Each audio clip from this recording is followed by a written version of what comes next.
In suburban Chicago, the star of the children's party is a plump, jolly clown called Pogo.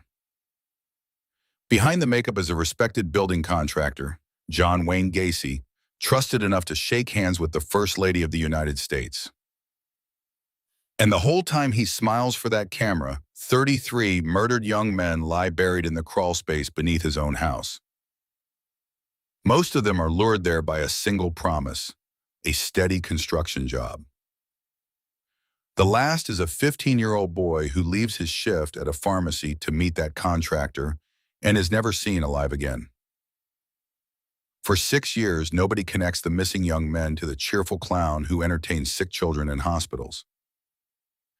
On the surface, Wayne Gacey is the very picture of a self-made success story. He runs his own company, hires local young men, and throws block parties for the whole street. He volunteers for charity, climbs the ranks of local politics, and paints on a clown's smile for free. It is the perfect disguise. The construction business gives him a reason to hire a constant stream of teenage boys. The parties and the easy charm give him a way to get those young men alone. And the tidy house hides just under the floorboards, the worst secret in the city. Gacey's method rarely changes. He offers a young man a Mossborough ride, brings him home, and shows him a trick with a pair of handcuffs. By the time the handcuffs click shut, it is already too late. Above all, he hunts the young men the world has already decided not to look for. Runaways, drifters, and boys who have argued with their families and walked out the door. When they disappear, their cases are filed away and almost never linked to one another. Twice, young men actually escape Wayne Gacey and walk straight into a police station. Both times, the complaints against the respectable contractor are allowed to quietly fade away. In the end, it takes one missing boy with a determined family to finally crack the case open. When detectives trace that boy to Gacey's door, they notice a faint, sickly smell in the air. Under a trapdoor in the floor, they find the crawl space, and they begin to understand what the smell means. Investigators in protective suits recover victim after victim from the earth beneath the house. The count climbs to 16, then to 27, and finally settles at 33. Gacey confesses, then tries to blame the murders on an invented alter ego he calls Bad Jack. A jury rejects his insanity defense and finds him guilty on 33 counts of murder. He is sentenced to death, and the courtroom erupts into cheers. For 14 years, he files appeal after appeal, even claiming the bodies were planted and that he is the 34th victim. Many of the young men he buried are never identified and are laid to rest under the name John Doe. In May of 1990, Wayne Gacey is executed, carrying most of his secrets with him. Wayne Gacey is born in Chicago in the spring of 1942, the only boy among 3 children. From the start, he is a sickly, overweight child who can never quite keep up with the others. His father is a hard-drinking man who rules the house through fear. He beats the boy for the smallest mistakes and calls him dumb, weak, and a sissy. Nothing the young Gacey does is ever enough to earn his father's approval. A weak heart keeps him on the sidelines while other boys run and play. He grows up starved for the respect and affection he never finds at home. At 18, unable to take any more, he leaves Chicago for Las Vegas. He drifts through low-paying jobs far from home before swallowing his pride and coming back. In Chicago, he enrolls in business school and finally discovers a gift of his own. He turns out to be a natural salesman, charming, tireless, and desperate to please. He graduates near the top of his class and quickly rises to manage a shoe store. In 1964, he marries the daughter of a well-off local businessman. His new father-in-law puts him in charge of a chain of fried chicken restaurants in Waterloo, Iowa. For the first time in his life, Wayne Gacey is somebody who matters. He becomes a pillar of the local Jaycees and pours himself into community events. Some people even say the popular young manager could one day run for mayor. And then the first quiet rumors begin about how he behaves around the teenage boys who work for him. The rumors in Waterloo are about the parties Gacey throws for the teenage boys on his staff. There is talk of alcohol, of pornography, and of games that cross an unspeakable line. For a while, the complaints stay vague, and no charges are ever filed. Then, in 1968, the teenage son of a fellow Jaycee tells his father what Gacey did to him.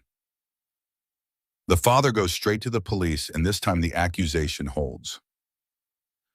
While Gacey waits in jail for trial, a second young man comes forward with the same account. Gacey pleads guilty, certain the court will let him off with a slap on the wrist. Instead, the judge gives him the maximum the law allows, 10 years in prison. His respectable world collapses, and his wife divorces him and takes their children away. But behind bars, Gacey does what he has always done best. He performs.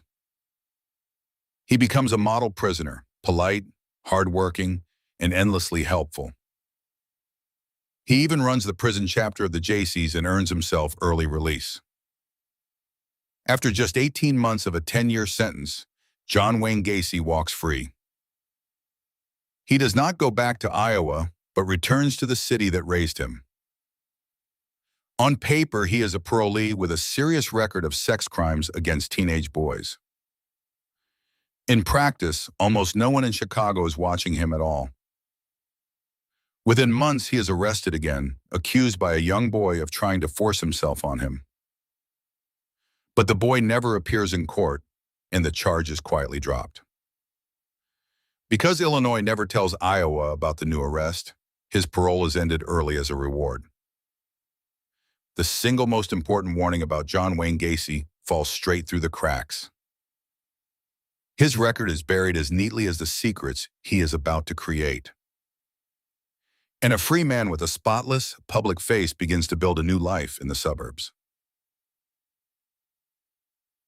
Back in the Chicago suburbs, John Wayne Gacey rebuilds his respectable image piece by piece.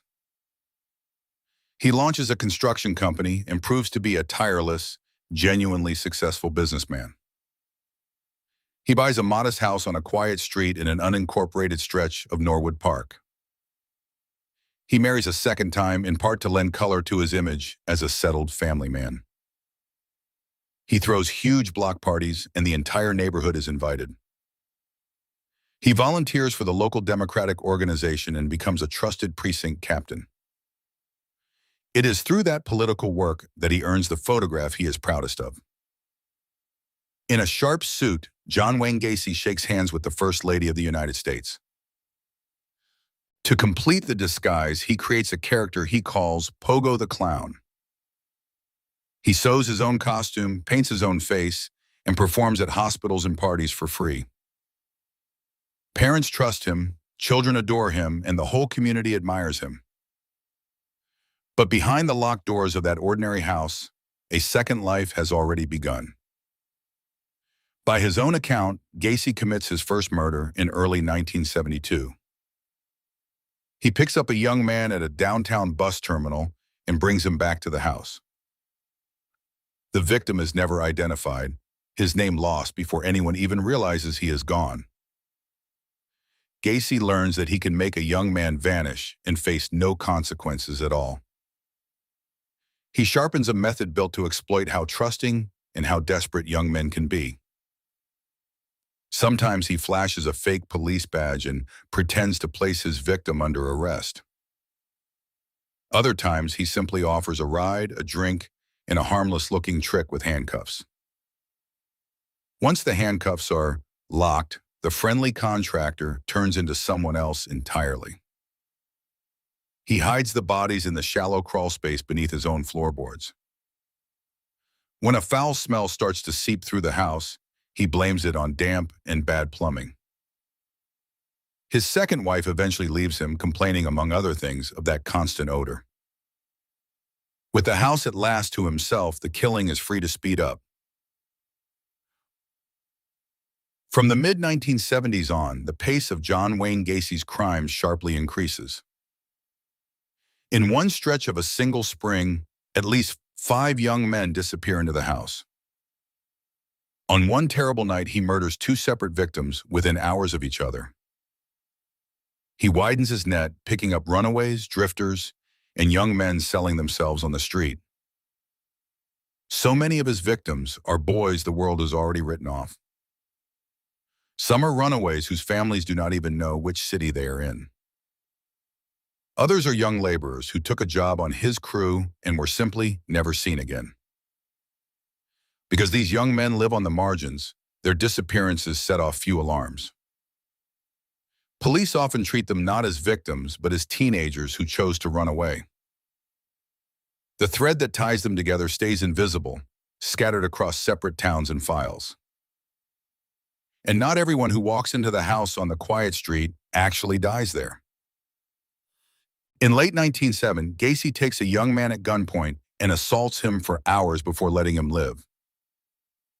The shaken survivor reports the attack, but almost nothing is done with his account. Months later, another young man is drugged, bound, and brutalized, then dumped half-conscious in a park. He too goes to the police and describes exactly what was done to him. He even points them back toward the neighborhood where it happened. Yet it takes months for investigators to charge Gacey with even a minor offense. The word of a marginalized young man simply cannot outweigh the word of a respected contractor. Each missed warning convinces Gacey that he is somehow untouchable. He keeps making children laugh as Pogo the Clown while the crawl space fills below. He attends barbecues, shakes hands, and trades jokes with the very neighbors whose sons he endangers. The smiling public face and the buried private horror sit only a few feet apart. For 6 years, that small distance is enough to keep him above all suspicion. It will take far more than another nameless runaway to bring him down. It will take a boy whose family refuses, even for one night, to stop asking where he is. On a cold December evening in 1978, a 15-year-old boy named Robert Pierce is finishing a shift at a local pharmacy. His mother comes to drive him home, and he asks her to wait just a few minutes. A contractor has offered him a better-paying job, and he wants to step out and discuss it. He walks into the parking lot to meet the man, and he is never seen alive again. When the boy does not return, his family refuses to believe he simply ran away. They go to the police that very night and will not let themselves be brushed aside. A detective starts to retrace the boy's final evening, hour by hour. At the pharmacy, he learns the shop was recently remodeled by a contractor named John Gacey. He also learns that Gacey had offered the missing boy some part-time work. When detectives dig into the contractor's past, the buried Iowa record finally surfaces. All at once, the genial clown wears the profile of a convicted sex offender. Police put John Wayne Gacey under round-the-clock surveillance. He plays the outraged innocent and even sues the police for harassment. But one small clue has already tied the missing boy to Gacey's house. A photo receipt belonging to the boy's girlfriend turns up where it never should have been. It is finally enough for a judge to grant a warrant to search the property. The instant the detectives step inside, that same sickly smell hits them again. They find a trap door set into the floor of a closet, and they pull it open. Below it lies the crawl space and the source of the stench that haunted the house for years. Forensic teams in masks and protective suits begin the grim work beneath the floorboards. Within days, they recover more than a dozen victims, and the number only keeps rising. Gacey confesses to killing 32 young men, and the final toll is set at 33. But he can give full names for only a handful of the boys he buried. So many of his victims are so overlooked that no one can say for certain who they were. Investigators even reconstruct clay models of the unidentified faces, hoping a family might know a son. For many, that recognition never comes, and they are buried under the name John Doe. At trial, Gacey blames a hidden alter ego and pleads insanity, but the jury sees through him. He is convicted on 33 counts and condemned to death as the courtroom cheers.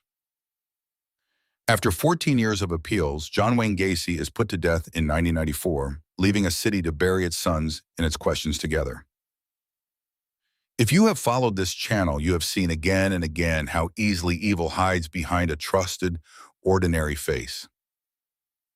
You have watched a one-eyed drifter confess to 600 murders he never committed until a single paycheck proved he was 1,000 miles away.